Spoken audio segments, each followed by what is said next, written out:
Apa yang bisa kita ambil dari kisah Nabi Ibrahim menyembelih Ismail putranya? Sebagaimana kita maklum bahwa Nabi Ibrahim dulu sebelum punya anak Ismail, lama sekali mendambakan seorang anak. Sehingga Nabi Ibrahim dalam Quran diabadikan berdoa terus siang dan malam. Rabbi habli minas sholihin. Ya Allah, berikanlah aku anak yang soleh. Sehingga Allah Subhanahu wa Ta'ala akhirnya menjawab doanya. Kemudian sebagai manusia biasa juga, dia begitu senangnya punya anak. Lama sekali tidak punya anak, akhirnya punya anak. Siapa saja pasti akan senang. Kemudian kata ulama, Allah Subhanahu wa Ta'ala melihat sikap Ibrahim ketika lama sekali mendambakan seorang anak.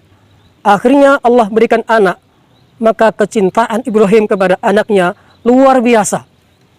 Luar biasa. Sehingga Allah Subhanahu wa Ta'ala ingin menguji Nabi Ibrahim, mana yang lebih dicintai, Allah Subhanahu wa Ta'ala atau anaknya. Allah Subhanahu wa Ta'ala tidak mau seorang nabi lebih mengutamakan cintanya kepada anak melebihi cintanya kepada Allah Subhanahu wa Ta'ala. Maka lewat mimpi Allah Subhanahu wa Ta'ala memerintahkan kepada Ibrahim untuk menyembelih putranya Ismail. Ternyata Allah Subhanahu wa Ta'ala menguji dengan ujian yang sangat-sangat berat itu. Ibrahim tetap mendahulukan perintah Allah. Tetap apapun resiko perintah Allah Subhanahu wa Ta'ala, sekalipun harus mengorbankan putranya Ismail, tetap dijalankan.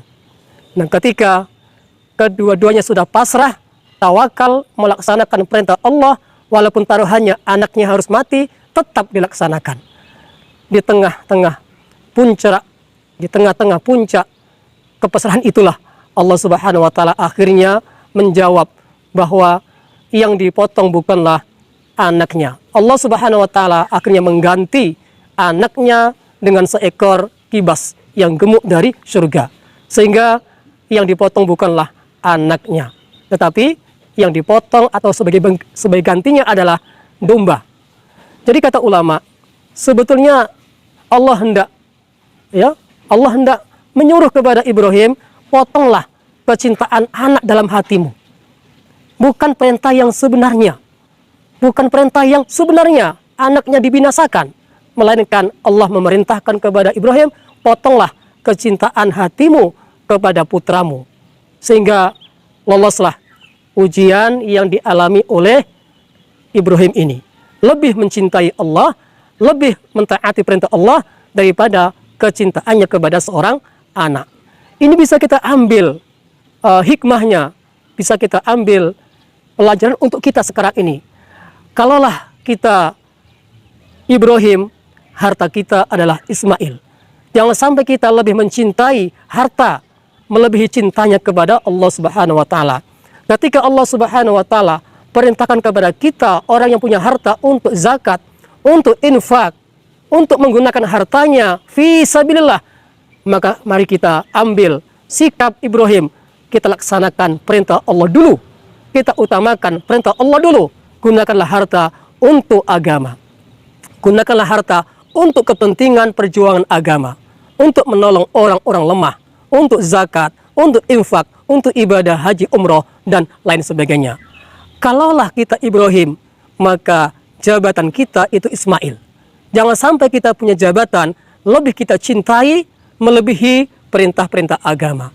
Jangan sampai kita punya jabatan menghalangi kita dalam mentaati perintah Allah Subhanahu wa Ta'ala. Kalaulah kita adalah Ibrahim, perdagangan kita, bisnis kita, sawah kita, kebun kita, ladang kita, semua profesi kita itu bagaikan Ismail. Semua kegiatan kita, semua profesi kita itu bagaikan Ismail. Jangan sampai seluruhnya itu bisa menghalangi dalam mentaati perintah Allah Subhanahu wa Ta'ala. Gunakan semua kegiatan kita, gunakan semua profesi kita dalam rangka untuk menolong, memperjuangkan agama Allah Subhanahu wa Ta'ala. Itulah yang bisa kita ambil dari kisah Ibrahim menyembelih putranya Ismail. Semoga bisa kita ambil manfaat atau hikmahnya. Terima kasih.